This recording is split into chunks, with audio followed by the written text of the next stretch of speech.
Grand Canyon, as grand as it can be. There are spirits working upon them and it's so sensitive to human presence. You know, your thoughts on extraterrestrial life and if you've been in contact with any. If you want to explore such things, recently created what's called a Sadhguru exclusive.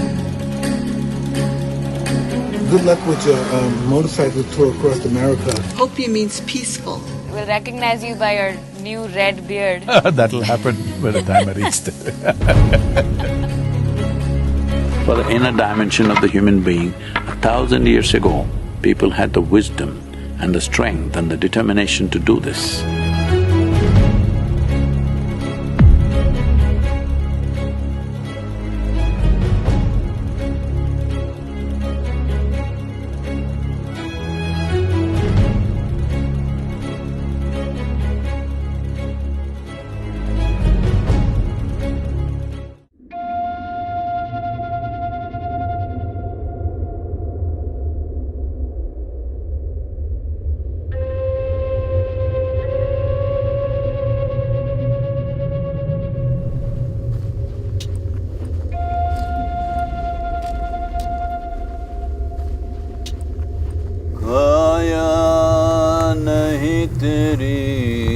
नहीं तेरी मत कर मेरी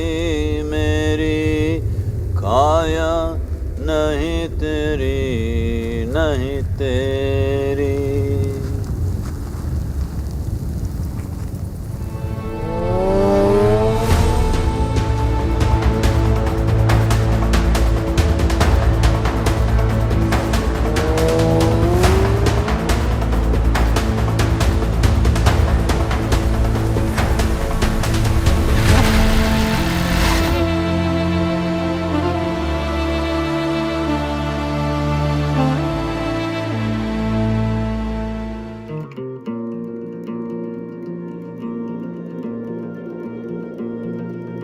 I'm curious, from your perspective, what is true spirituality?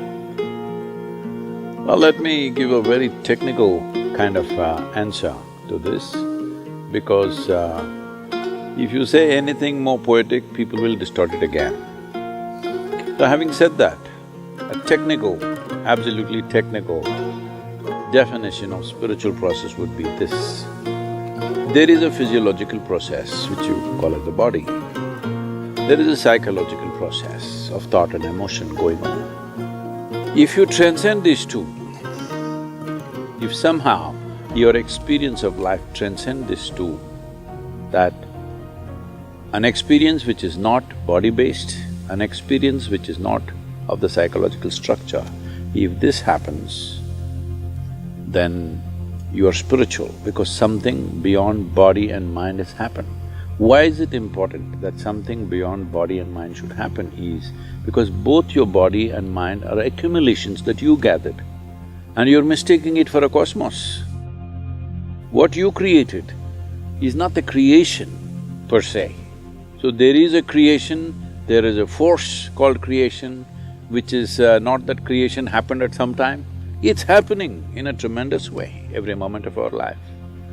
But only few people are conscious of it. Rest are busy with their physiological and psychological processes. Hello? So spiritual process means something beyond body and mind became a living thing in your life, it became a living experience. Just switching gears just because of the limited time we have, after reading Mystic's musings, I'm very interested and curious if one, you know, your thoughts on extraterrestrial life and if you've been in contact with any. Or maybe you are one, who knows? Yeah, maybe that is a better question.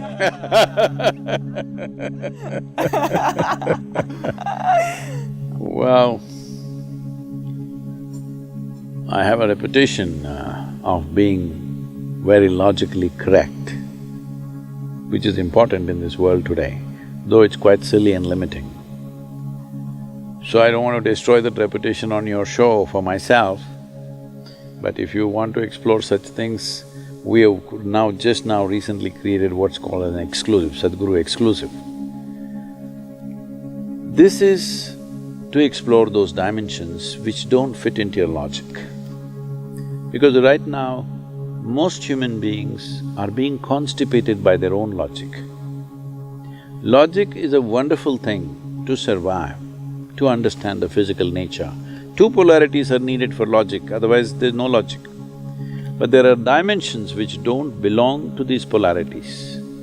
Those dimensions cannot be explored in a logical way. If you're really keen on these things, then you must come, we'll put you through the works.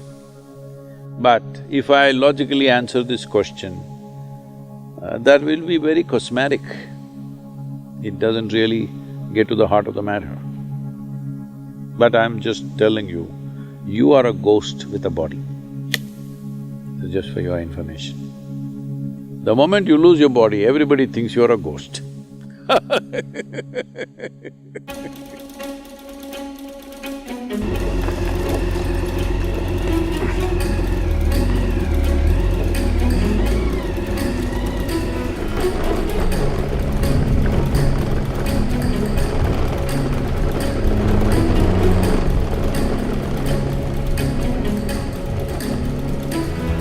So Mojave Desert, here you see some unique rock structures, very different.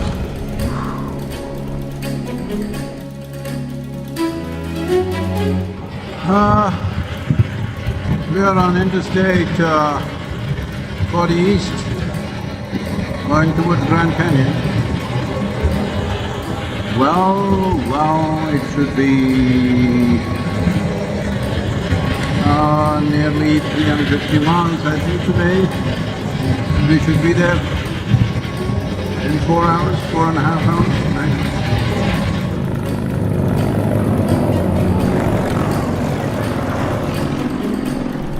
Just entered Arizona in the Mojave Desert and just stopped for a few minutes to hydrate ourselves. But here I am, my speedometer reading 6666, 4 sixes. Don't think I'm the devil, 1 6 more than the devil, so must be the divine. Got me wrong, huh?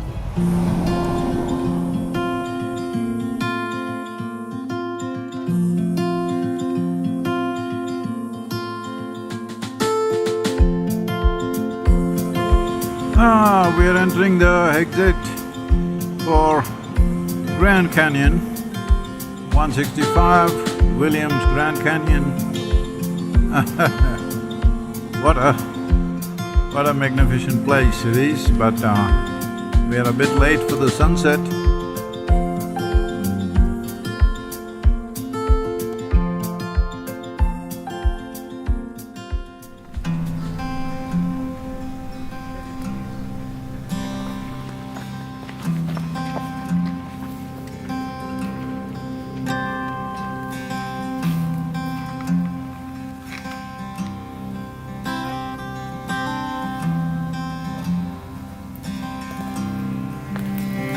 Namaskaram. Namaskaram. How are you? How was your ride through the desert? You were supposed to do it early in the morning. What happened? Yeah, baby, very good. And we got delayed because we had to meet Chief Looking Horse of Lakota, Dakota and Nakota tribes. Oh, okay. So because of that, it got delayed and we left only at 2 o'clock.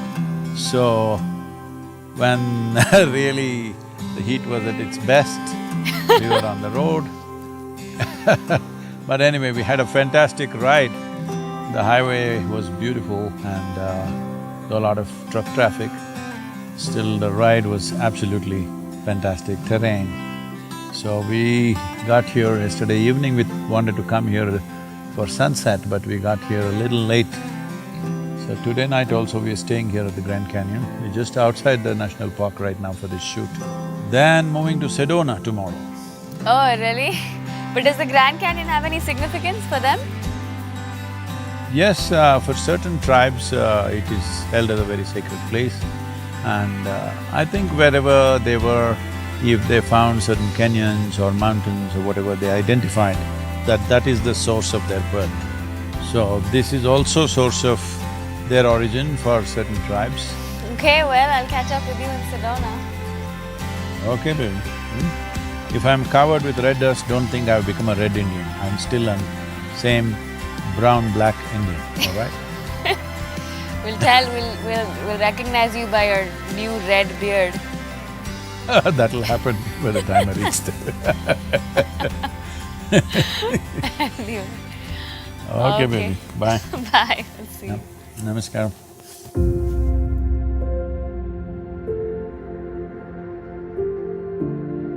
Here we are at the Grand Canyon, formed over millions of years, exposing geological history of this place, which goes back to 1.8 billion years as they estimate.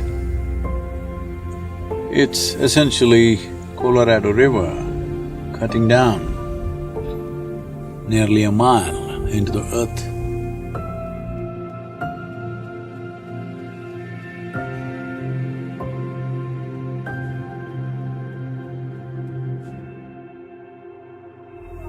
Can you imagine this? Colorado was flowing here and now it's down there, a mile down into the earth. That's a kind of change that is happening on the planet at various levels. In our little lifespan, we may not notice these things, but here is a living proof of what kind of earth moving happens over a million years or so. It's absolutely incredible, unimaginable.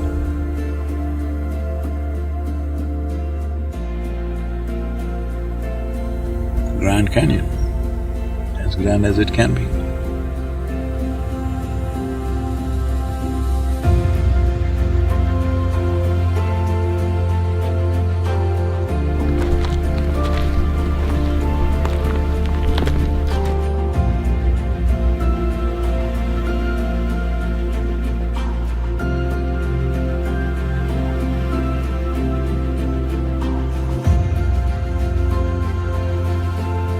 Let's go to Rudraksha.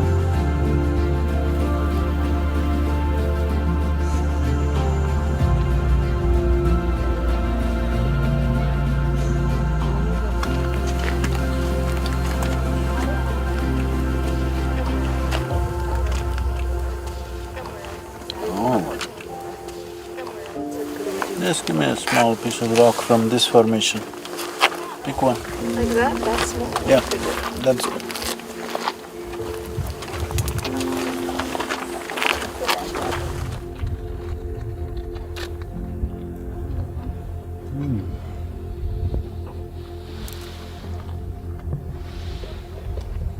Wait, Jennifer and Natalie. Jennifer, leave your camera with somebody. Both of you go down there. Huh? This is rolling. Just close your eyes and see if you can take off your survive without the hats. Back to back. Close your eyes, keep your hands open and just sit down.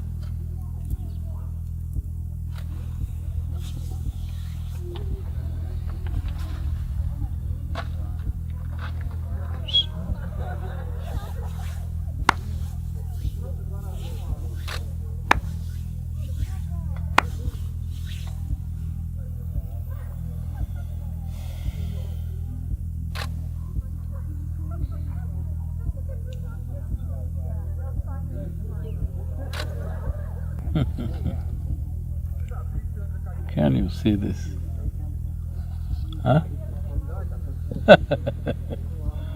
All this time it was going round and round. Can you see this now?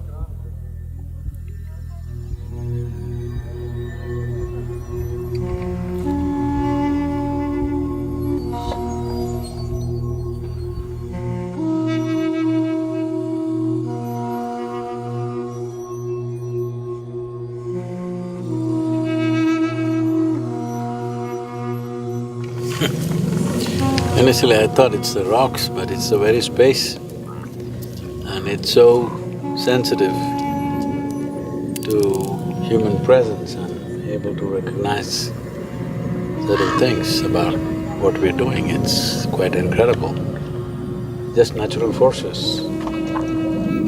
I'm sure those natives who are sensitive to this dimension would definitely say there are spirits working upon them, which they're not very wrong in a way. It's the spirit of the earth. They're not very wrong, but not in the sense of some ghosts functioning. But there's a phenomenal amount of energy flow and… Well, there are many places, natural features which have a certain amount of energy. But the important thing is the way it's responding to human presence. Unbelievable.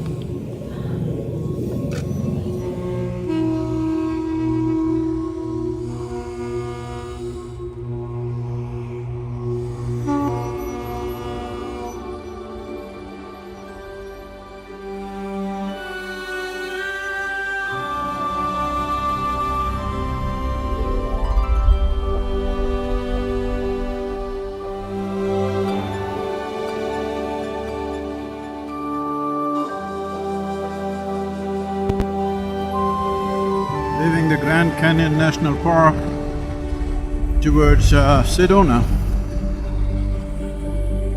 Maybe a little over 2-hour ride. And we have about 3 meetings with Native American people.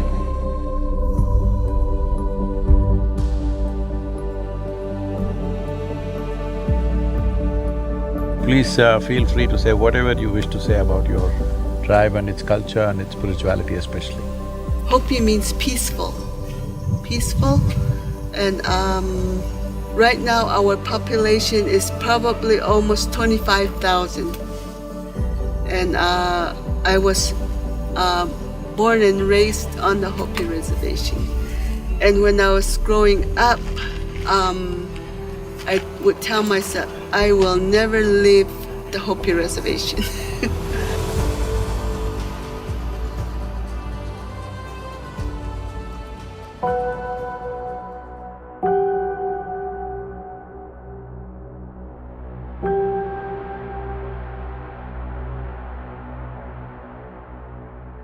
I am Havasupai, and Havasupai literally translates into the people of the blue-green waters.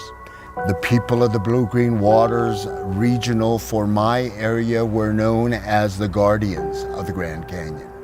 A small tribe, we number all of about 650 plus people in the entire of the tribe.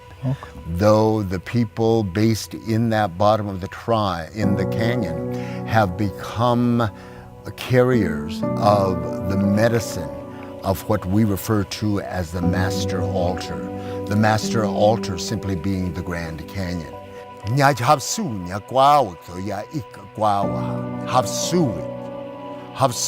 wheel wayoha, matav of soetka, niva matanya chitichu, uk tegeg, wichaka.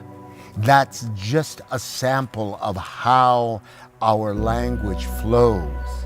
But it's not important that we understand the exact words of what is said.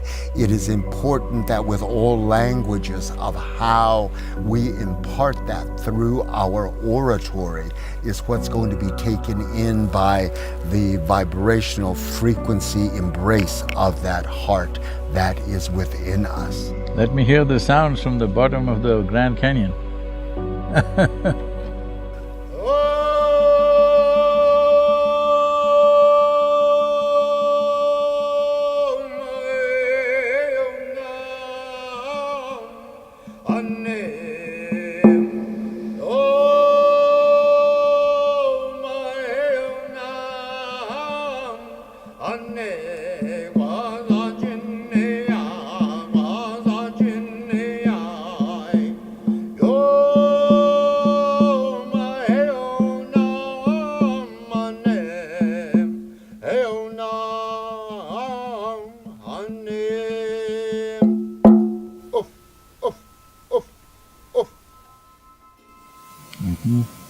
Wonderful.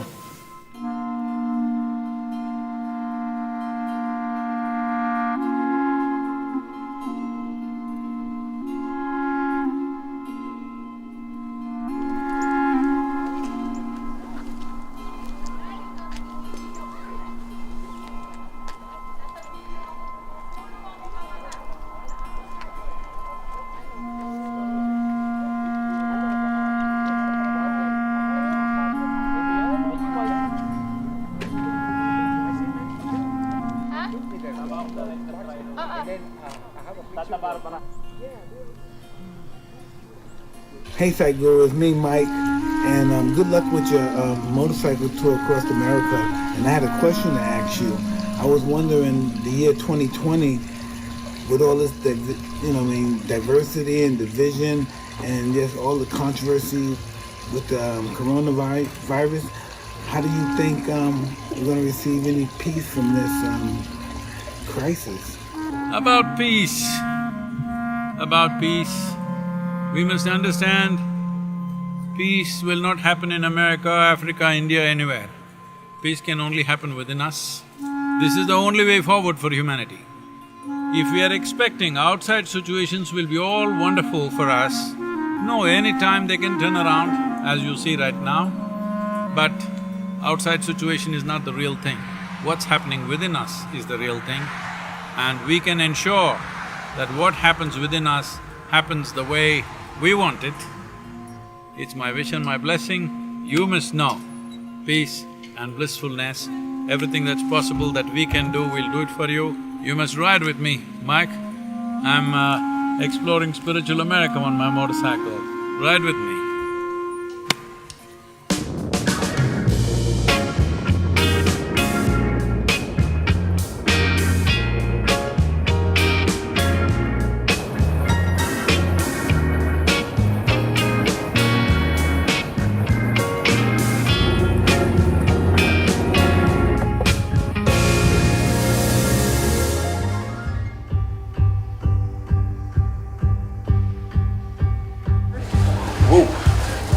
So this is your wedding ring? Yes, that's my wedding ring. It's a little bulky, but I've gotten used to it.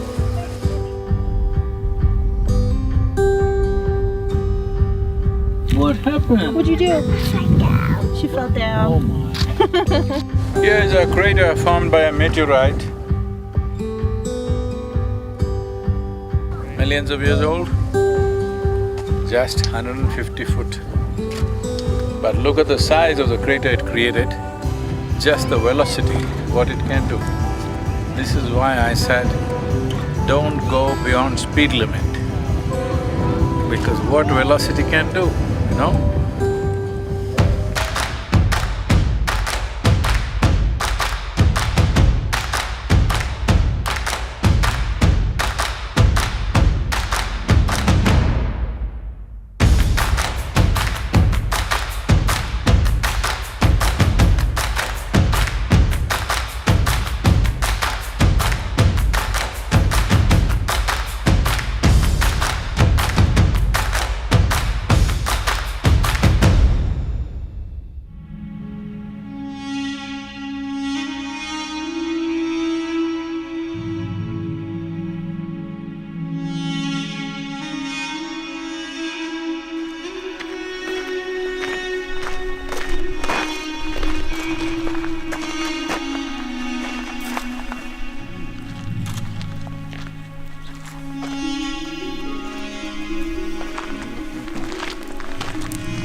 Why did they come and work here like this, huh?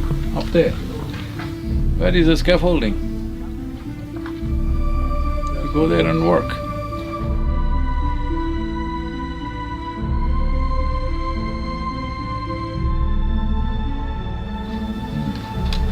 See, what is that? A circle, do you see that one? Dotted circle.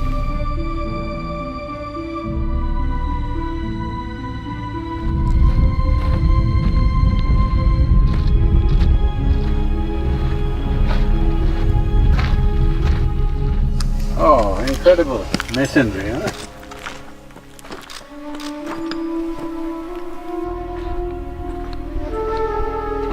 This is absolutely amazing that in the middle of nowhere, they built this enormous structures all over and they built roads, which we're not seeing here now. But but they built roads 30 feet wide, actually road systems up to 400 miles, straight as an arrow.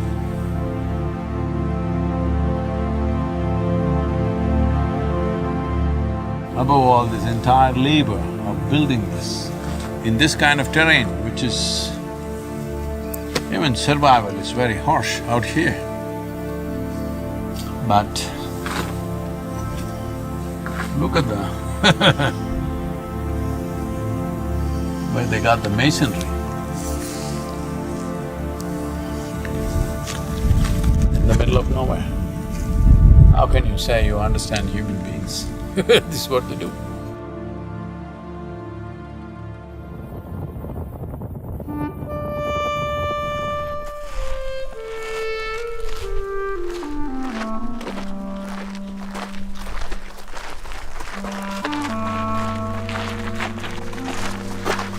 So right now we are here in this place which is called as Pueblo Bonito.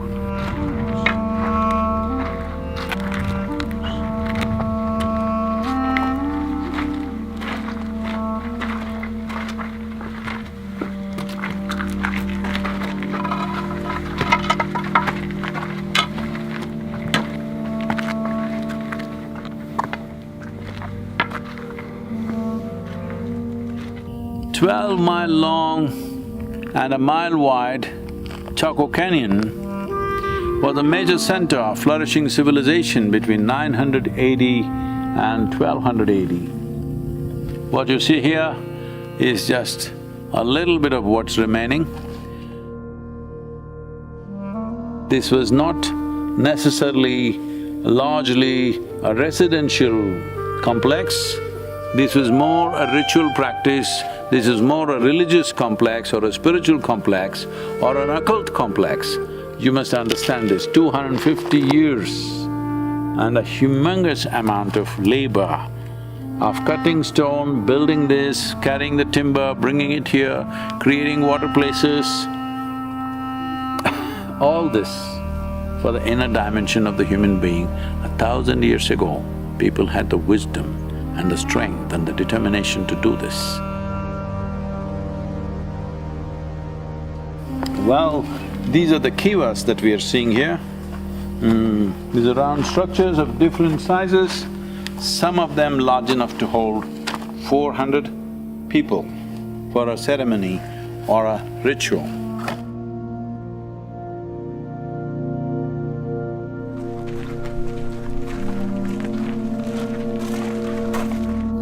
Some restoration work has been done, but still this is the original design, unbelievable.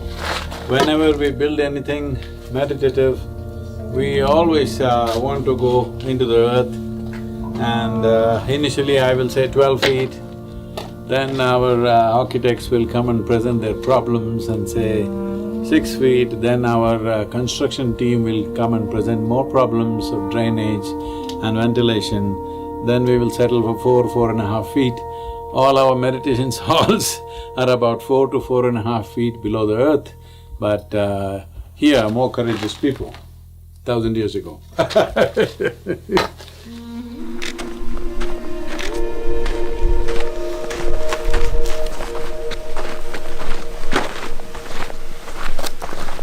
When we were in Grand Canyon, we saw one thing. Just with human presence, with a certain level of awareness, suddenly a certain movement of energy, north-south alignment was happening. I'm just wondering, either by observation they arrived at it or by their own energies they arrived at it. We can check it out right now. Somebody give me either a copper chain or a Rudraksh. Yeah. This is also too heavy, there's mercury in this. See, this is a very heavy pendant, loaded with solidified mercury, very heavy. And look at the way you're going. Please mark a line along this, somebody. What is this guy? This is how he goes straight on a motorcycle. See?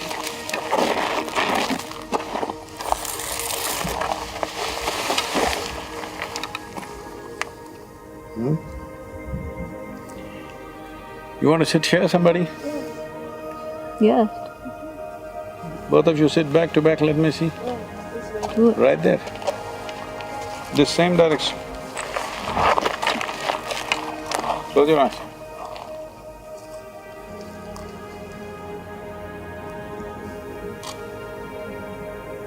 What's this, huh? Can you see this?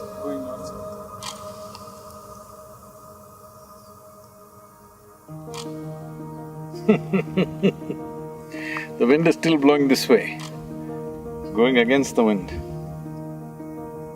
Block your right nostril. Oh my God, look at this.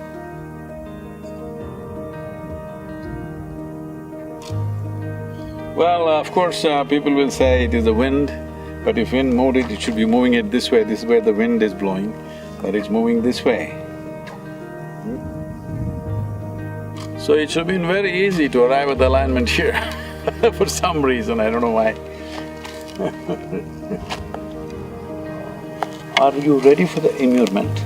Hello?